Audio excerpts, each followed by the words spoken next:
I'm here at GenCon, and it's day 4 now, the Sunday, and I'm here with the incredibly talented Jason Hill of Flying Frog Productions. How you doing, Jason? I'm doing good. And how's the show going for you so far? You know, the show's been going great. We've had a lot of people that are really excited about the new stuff we're showing off, and a lot of Brimstone fans, and a lot of Fortune and Glory fans, and a Touch of Evil fans. Fantastic. Okay, I'm going to ask you then, speaking of the new stuff, what are you selling?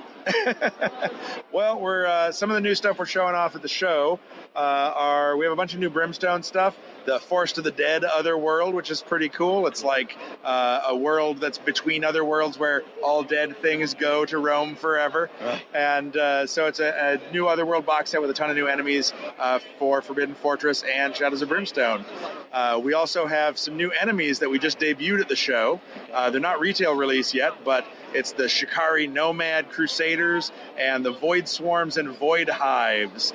And both of those are pretty cool. We kind of surprised everybody. We didn't announce anything beforehand. We just had them here on Thursday, and people got pretty excited when they saw them. Yeah, you can tell from like just the names of the monsters how much sort of love and affection goes into like these crazy creations that you guys come out with. What are your big inspirations then for stuff like this? Oh, you know, we take in everything from shows we watch, Stranger Things and Star Wars and Lord of the Rings, and all movies, all shows, all books. You know, you can't ever stop taking in inspiration, right? Like a sponge. It all adds up, and then it all goes towards wanting to tell cool stories. Cool. Okay. So speaking of cool stories, I mean, with the amount of like the line that you've developed now of games, you know, it's grown and it's grown, and Brimstone's this huge sort of behemoth. Absolutely. You know, how do you stop that from taking over when you're still going to breathe life force into all the other games like Fortune and Glory and Touch of Evil? Well, I'm sure a lot of people would say, well, clearly they don't.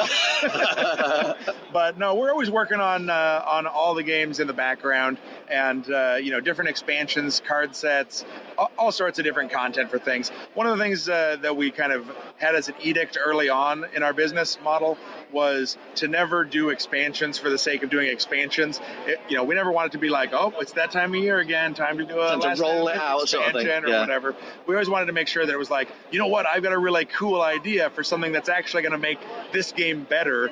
Let's add this new stuff, and I think people will be really excited about it. So from that standpoint, we always want to make sure we put the time in to develop it and make it as cool as it can be, and really add something fun and new and exciting to the games.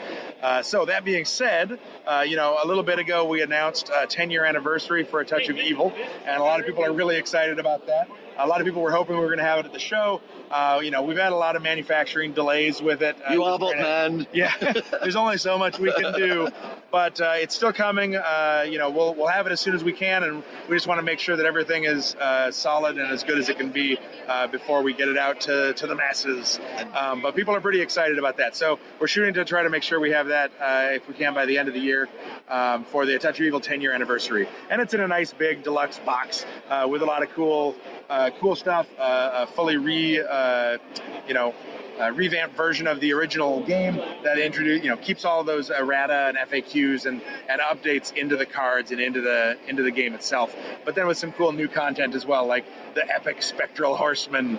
So it gives you a lot of cool extra flavor for fighting a bigger, badder, nastier version of the Spectral Horseman. Advanced version sort of thing. Exactly, yeah. And having, hunting gear that's stuff you can pick up for your heroes that's specifically made for hunting the horseman, or having, basically mystery cards that are specific to the horseman as a separate deck. So when you're fighting that villain, it really feels like everything has to do with the Spectral Horseman. It's more sort of narrative driven. Yeah, very narrative driven. There's even objective cards for the horseman, the epic horseman, where it gives you side objectives. So you put out 3 of those at the start of the game, and those are secondary objectives for everyone that's playing. Yeah. So it can be like, oh, you got to try to find his skull and try to get control over him, or go try to find and chop down the blood tree where he draws his power from.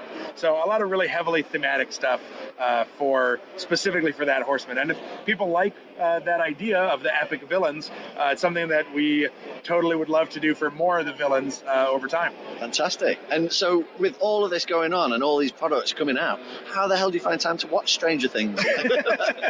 It's lots of late nights. No, I mean, the thing is, you have to try to get some sort of life-work balance.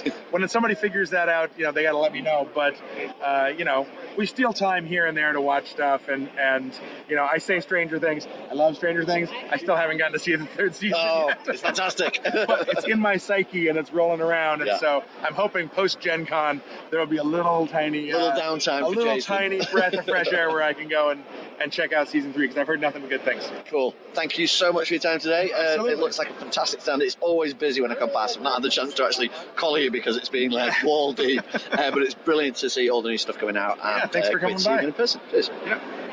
This is Board Childres. I'm here at GenCon, day 4 now, and I'm with Isaac Childres. Hi, how's it going? The beautiful and talented Isaac Childres. Oh, you're flattering. I'm very good, thanks. How are you holding up?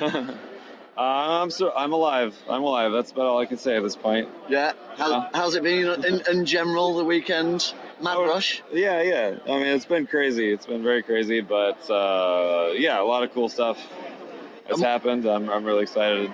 What's been your big focus for this weekend, and what's the tell us about the new launch? I can't say anything yet. No, the focus, just been on selling and demoing. We've having some really good key meetings with people that I'm pretty excited about. Very preliminary stuff I can't talk about yet, but yeah, I'm excited about the future of Gloomhaven and where it's going. So cool. And the expansion's been doing really well. Every time I come past the stand, you guys have been absolutely snowed under. Yeah. It's we're drawing a big crowd, which is always good, because the crowd draws a bigger crowd. So exponential. Yeah. And has there been any time for Isaac, for you to have downtime and play stuff and get out there? Yeah, I've been able to sneak away the past couple nights and play a few games. Anything that stands out? Anything new that you've been buzzing about? No, I mean, I haven't really been playing anything new. It's just, played a game of Gaia Project, played some Time's Up, stuff like that. Just fun stuff that I like to play. Cool. Yeah. Bit of time to decompress. Right, yeah. I don't know. My time would probably be better served just sleeping. But there's games, so I have to play them. Yeah, definitely. Well, it's cool that you get a chance to play games. Most of the guys I talk to have just been like, they get back to the hotel and just crash out unconscious. But you've been managed to keep it going. That's probably the way I should do it. But I'm just too obsessed with games. Cool. And what are you most looking forward to about it's a bit late for that now. What was your biggest highlight of the show? I don't know. Like I said, that's really the only chance I've had to play games or even look at what's happening here. So, I mean, the only new game I think I've played is Medium, right? Which is pretty fun. Yeah, I've had some good times with that. Apparently, my wife and I don't think on the same level at all. So it's proved some things, has it? Some deep revelations. We're still married, so it's still good. But yeah. Cool. Okay. Well, I'm glad you enjoyed the show. It's been great to see you as always. Yeah. And we'll speak to you at length in more detail in the future. Sure. Yeah. This is Board Childres. We're at GenCon 2019, and I've just run into the Crazy Cats from Bored to Death. How are you doing, chaps? Good, man. Would you like to introduce yourselves? My name is Giancarlo Caltabiano, host of Bored to Death. And I'm Gianluca Caltabiano, behind the cameras. And what do you think of the show so far? I think it's great. This is our 6th, 7th year. I lost count. It's really, really fun. It is the last day, so we're a little tired. Yeah. But yeah, what about you? I can hear that voice going a little hoarse there. Oh, yeah. Well, 7 years. You guys are stalwart veterans there. Yeah, we've been doing this for 10 years now. We just finished about 800 videos done. Holy moly. 2009. Oh, not this weekend then? No, God, no. That's not very impressive. 800 videos this weekend would be really impressive. Yeah, I don't get that paid for this, right? What have been your highlights so far? Which games have floated your boat? Oh man, there's been so many. I can't even recall off the top of my head. But I'm looking forward to a game called Lifeform. I don't know if you've heard of it. No, I've not heard of this. Tell us all about it. Can't find it anywhere. There's no booth for it. What's going on? What about you? Was there one that in particular that stood up? Ooh, well, I've seen Gale Force 9 have done Aliens, the board game. What? Yeah, and it's miniatures, and you get to be Hicks. So that's pretty much a dream come true for me. But I didn't get to demo it, and I went over today. I saw them playing it yesterday. It was really crowded. Went over today. I was like, I'm going to be Hicks. I'm going to play Aliens. And they've cleared it away, so I don't know if they've taken it off to some video review thing or whatever, but it's not there. That's great. Well, you see, because the game I was looking forward to was Hero West. from Jonathan Pack, Sierra West. Super kind of heavy Euro, and it's called Sierra West, and it's sold out, so I didn't get to play it. I know the designer well. Well, good for them, you know, but they sold out. He didn't bring a freaking copy, so freaks the matter with you. You'll have to hit him up for a sly one. I will. Yeah, he's a really nice guy. Jonathan Pack Canton. Look him up, yeah. Cool. We also got a nice box exclusive opening of Glenmore 2. Oh, right. Yeah, that's right. Yeah. Got that on video, and You should go check that out. Niels? Right. At Parallel Games. Okay. They're not Fun Again, Funtail Publishing. Right. They made a new reprint, kind of a reprint, and a new game of Glenmore.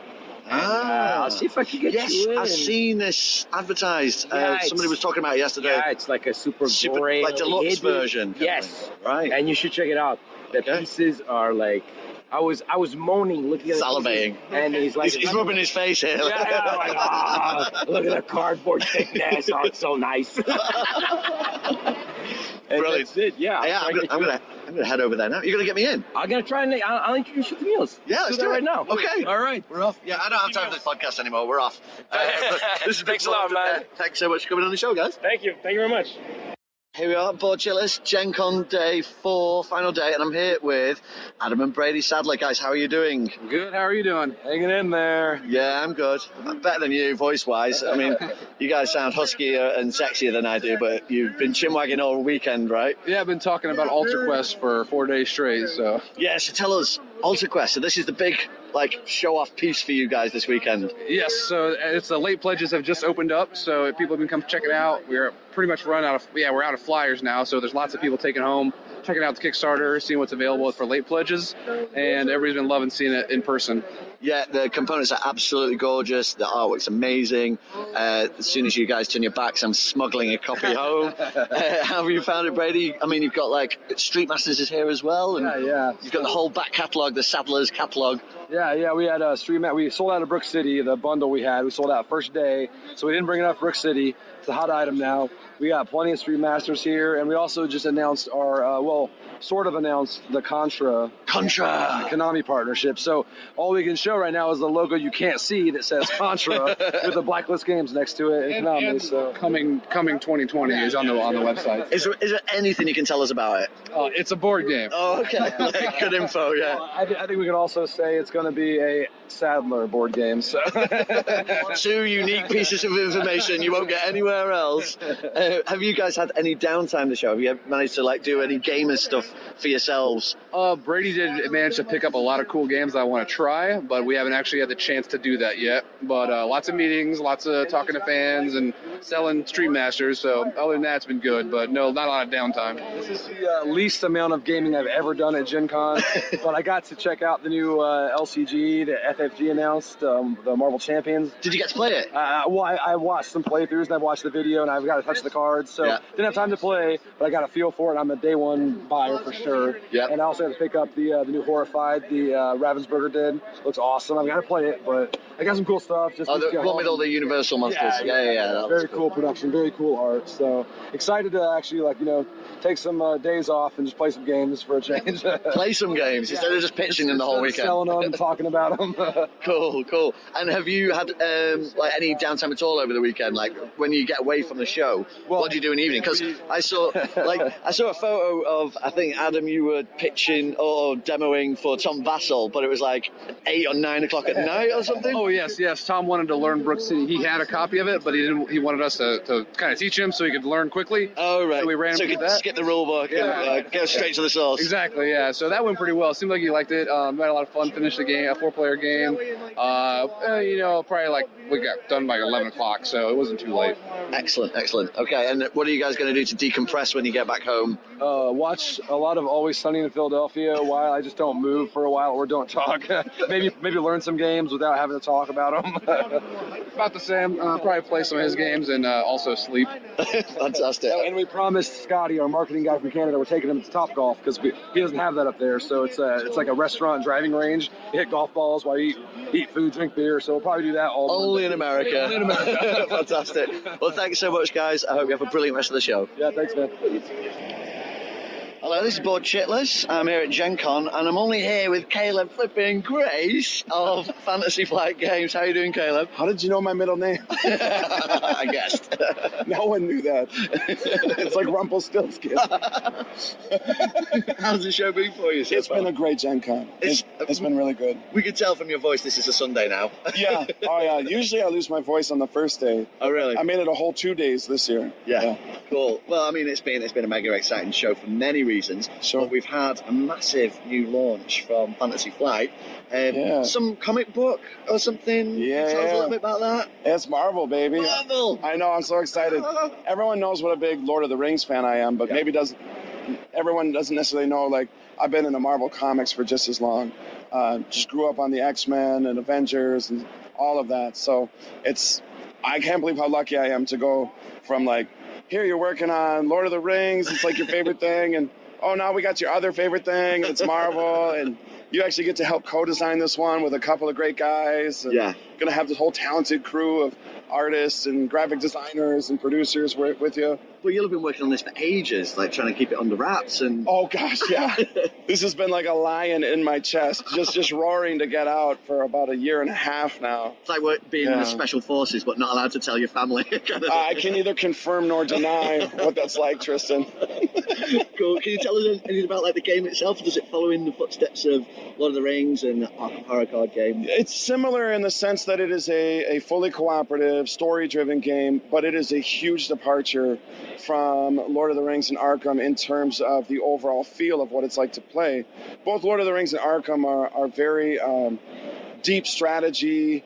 The odds are against you. How are we going to survive this? We're really going to have to pull together if we even have a chance. Yeah. And Marvel is very much more like, oh my gosh, look what Spider-Man can do. I'm just going to swing in here and kick Rhino in the face. Brilliant. And he's trying to do his thing over here, but I'm just going to stop him. Watch. And so it's, the whole thing behind it was this sense of empowerment and fast-paced. And we just want you to feel like a superhero when you're playing the game. Fantasy, Yeah. So, like, I think Lord of the Rings and Arkham are awesome for what they are, in that they evoke the right feeling of, like, what makes Lord of the Rings so much fun for me to read and revisit is every time I read them, like, oh my gosh, are they even going to make it to Mount Doom? They paint such a grim picture, and it makes it, like, oh, are they even strong enough? Do they even have what it takes? But when you read Marvel comics, it's like, oh, why is this villain starting this? Doesn't he know?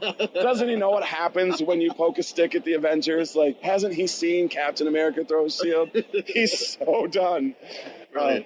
So we just, it must have been a lot of fun, from a design point of view, freeing you up from that, like you say, having to create a feeling of overwhelming dread to all of a sudden, like, trying to come up with power cards that give that sense of... all the initial reactions from our testers and other developers was like, isn't this totally busted what this hero can do? Isn't this like just totally OP? And I'm like, yeah, isn't it great? That's the whole point. You're a superhero. You want to feel like you're a superhero and that you can do things no one else can do. Really, it's an interesting learning curve, because we kind of had to like free ourselves of the restrictions we put on ourselves for the other games, to have the correct feel there. Here it's like the chains are off and we can just like let loose and have a lot of fun. So hearing people get excited about it has been really rewarding. Yeah. No, I for one cannot wait. I mean, I obviously love Marvel, but my 9-year-old son is massively into the movies and stuff. Awesome. So it's going to be the most beautiful game that we can play together. We get to play as Spider-Man and probably fight each other over who gets to be Spider-Man. Sure. But yeah. That was actually that was another guiding principle on the design.